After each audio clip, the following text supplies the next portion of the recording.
Look, when people ask me how everything fell apart so fast, I tell them it's because Vinny couldn't handle that. I needed more than just being his personal assistant who happened to share his bed.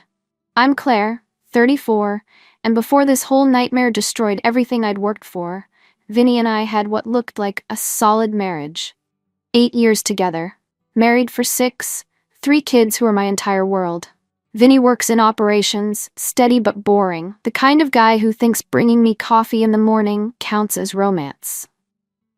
I handle client accounts, nothing glamorous, but when they offered me this month-long project overseas, I practically jumped at it, because honestly, the idea of being somewhere else felt like I could finally breathe again.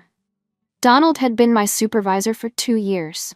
Confident guy in his early 40s, wore these expensive suits that made him look important, the type who commanded attention when he walked into meetings. The first week was all work, cramped conference rooms and endless presentations, but I started noticing how he'd save me a seat next to him, how he'd compliment my ideas in front of clients. Every night, Vinny would call, talking about his boring day, asking me to remind him about parent-teacher conferences. And I'd sit there, thinking about how Donald never made me feel like his secretary. The second week, Donald suggested dinner after a brutal client meeting, just to decompress, and I said yes, because another night of room service alone sounded pathetic. We found this cozy place nearby, nothing fancy, but he ordered wine and started asking real questions.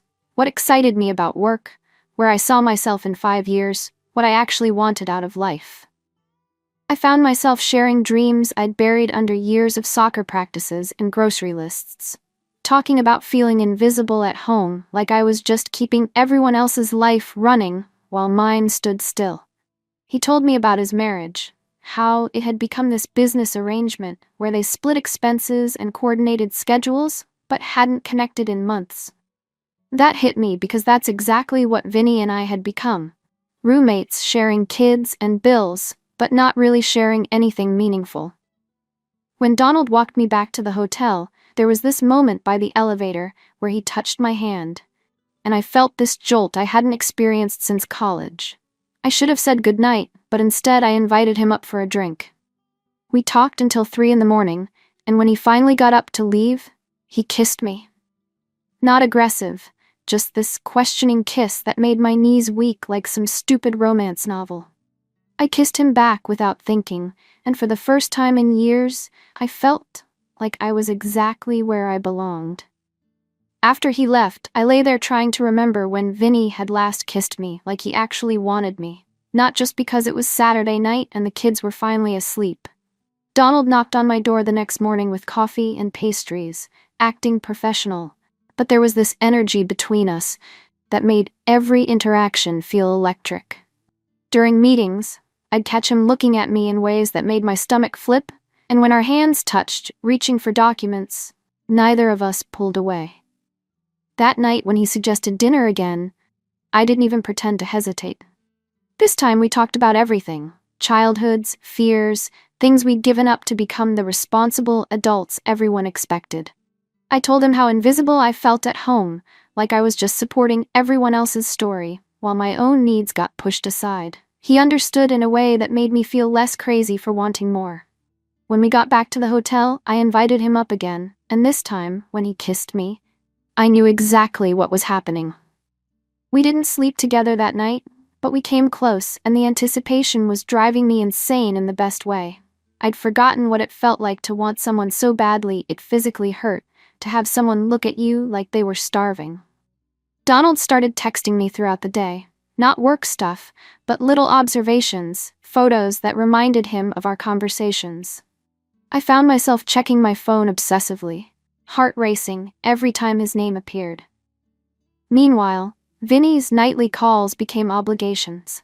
He'd drone on about his day in excruciating detail, ask the same boring questions, then hand the phone to kids who chattered about school drama that seemed trivial compared to what I was experiencing. I felt guilty being distracted, but also angry that he was so comfortable with our routine, he couldn't sense I was different. The third night, Donald and I didn't pretend dinner was professional. We went to this wine bar tucked in a basement, dimly lit with candles everywhere, spending hours talking and laughing like we'd known each other forever. He said I was brilliant, that working with me reminded him why he'd gotten into this business. When I mentioned Vinny never listened when I talked about work, Donald looked shocked and said any man who didn't hang on my every word was an idiot. By the time we made it back, we were drunk on wine and possibility. In the elevator, he pressed me against the wall and kissed me like his life depended on it, and I kissed back with 8 years of pent-up frustration. When the doors opened, I took his hand and led him to my room without saying a word. That night changed everything. Donald wasn't just physically different from Vinny. He was attentive in ways that made me realize how much I'd been settling for. He took his time, paid attention to what I liked, made me feel like my pleasure mattered. Afterward, we lay talking until sunrise, and I felt more connected to him in one night than I had to Vinny in years. The next 2 weeks became this intoxicating pattern. Perfect professionalism during the day, constant electricity underneath. Every shared glance, every accidental touch felt loaded. After work, we'd find new restaurants, new places to be together without pretending we were just colleagues. Every night, he'd come to my room, and we'd lose ourselves in each other. I did things with Donald I'd never done with Vinny. Things Vinny had asked for over the years that I'd always avoided. With Donald, everything felt natural, exciting, like I was finally expressing parts of myself that had been locked away. He made me feel adventurous, desirable, fascinating, instead of just a wife and mother going through motions. I stopped feeling guilty about Vinny's calls. Actually started resenting them because they interrupted what Donald and I had created. When Vinny would drone on or ask me to remind him about household tasks, I'd roll my eyes, thinking about how Donald never made me feel like his assistant. Sometimes I'd cut calls short, claiming exhaustion, just to spend more time with Donald. The lying became easy. I got good at it, telling Vinny about boring colleague dinners when I'd actually been in Donald's arms, describing tedious conference sessions when I'd spent afternoons exploring the city with someone who made me laugh until my sides hurt. I convinced myself what Vinny didn't know couldn't hurt him, that I deserved this happiness after years of feeling taken for granted. The last night, Donald and I didn't sleep at all. We made love with desperate intensity, knowing it might be the last time. Afterward, holding each other talking about what would happen back home. He said he'd never felt this way about anyone, that I'd shown him what he'd been missing. Part of me wanted to believe we could find a way to be together.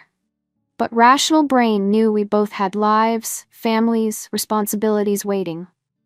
When I got Vinny's text saying he and the kids would pick me up at the airport, complete with those stupid kiss emojis, I felt reality crushing back down. Donald was on the same flight, but we sat apart, barely acknowledging each other, and I spent 8 hours staring out the window, trying to figure out how to pretend to be the same person. Seeing Vinny and the kids at baggage claim was like stepping into a life that no longer fit. Vinny hugged me like he actually missed me. Kids excited to share everything that happened while I was gone, but I felt disconnected, like watching someone else's family reunion. During the drive home, Vinny kept asking about the trip, while I gave sanitized versions of truth, thinking about Donald's hands on my body just hours before. That first week back was torture. I threw myself into being perfect wife and mother, elaborate dinners and fun activities with kids, trying to convince myself this life was enough. But everything felt different, now that I knew what I was missing. When Vinny would try to initiate sex, I'd make excuses because being with him after Donald felt like betrayal, not of Vinny, but of myself, and what I discovered I could feel. Donald texted constantly those first days, saying he missed me, couldn't stop thinking about our time together. I knew I should ignore the messages, but instead found myself sneaking into bathrooms to respond, heart racing like a teenager hiding from parents. When he said he couldn't imagine going back to his old life after what we'd shared, I felt the same way, but didn't know what to do about it. I became hyper-aware of everything wrong with my marriage. How Vinny would grunt responses without looking up from his phone, how he'd assume I'd handle household management without asking if I had time. The fact that he never seemed curious about my inner life, never asked what I was thinking or dreaming, just expected me to be content with our routine forever. About 2 weeks after returning, Donald called while Vinny was at work and kids were at school. Hearing his voice made my whole body respond in ways that scared me. He said he'd been thinking about leaving his wife, that what we had was too important to give up. I wanted to say yes, wanted to run away with him and start over somewhere nobody knew us, but instead told him we had to stop. But ending it just made everything worse. I felt like I was grieving the loss of who I'd been with him. Confident, desirable, interesting. With Vinny, I was back to being the responsible one who remembered appointments and school events, making sure everyone else's needs were met while mine withered. I started drinking more wine at dinner, just to numb the dissatisfaction eating me alive. The breaking point came a month later. Vinny and I were having our typical logistics conversation: who was picking up which kid, when to schedule car maintenance, and something snapped. I asked if he ever thought about anything besides mundane household details, and he looked at me like I was speaking another language. When I tried explaining I needed more from our relationship, that I felt lonely even in the same room, he shrugged and said I was being dramatic. That night, after Vinny fell asleep watching TV like every night, I went upstairs and called Donald. Told him I'd made a mistake, couldn't stop thinking about him, needed to see him again. He said he'd been hoping I'd change my mind, and we made plans to meet for lunch, while Vinny was at work and kids were at school. Seeing Donald again was like coming back to life. We met at this cafe across town, where nobody would recognize us, and the moment he walked in, I remembered exactly why I'd risked everything. We talked for 3 hours and it felt so natural, so right, like this was where I belonged. We started meeting regularly, lunch dates when schedules allowed, long phone calls when Vinny worked late, stolen moments that made the rest of my life bearable. I told myself we were just talking, maintaining friendship, but I knew I was lying. Every conversation felt like emotional infidelity. Every text was betrayal. And I didn't care, because being connected to Donald was the only thing that made me feel human. The physical relationship resumed after 2 weeks of lunch meetings. Donald had gotten a small apartment across town, officially for late work nights, but really it became our place. I'd tell Vinny I was running errands or meeting friends, instead spending hours in Donald's arms, remembering what it felt like to be completely wanted. I got careless with lies. Started staying out longer than fake errands should take. Began paying more attention to appearance, buying lingerie Vinny never saw, getting hair done more often. I was walking around with that glow from great sex and feeling desired, and while Vinny never noticed, other people did. My sister commented that I seemed different, happier, but distracted. The guilt was killing me, but not how you'd expect. I felt guilty about lying, but angry that I had to lie, that I couldn't be honest about what I needed without destroying everyone's lives. I started resenting Vinny for being oblivious, for never asking right questions, for being satisfied with a marriage that felt like business arrangement. Donald kept pushing for us to leave our spouses, start over together, and part of me wanted that desperately. But every time I looked at my kids, I couldn't imagine breaking their world for my happiness. So I kept living this double life.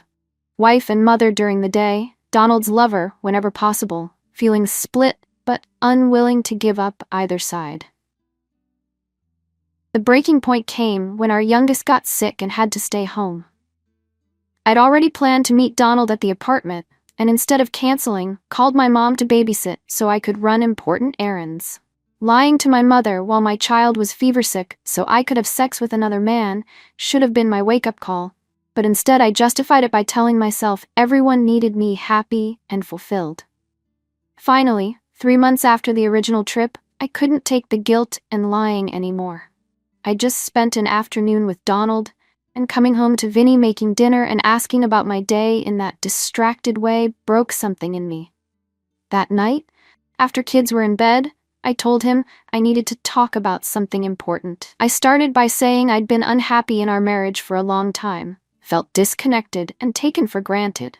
He seemed genuinely surprised, like it never occurred to him I might have feelings about our relationship beyond going through motions.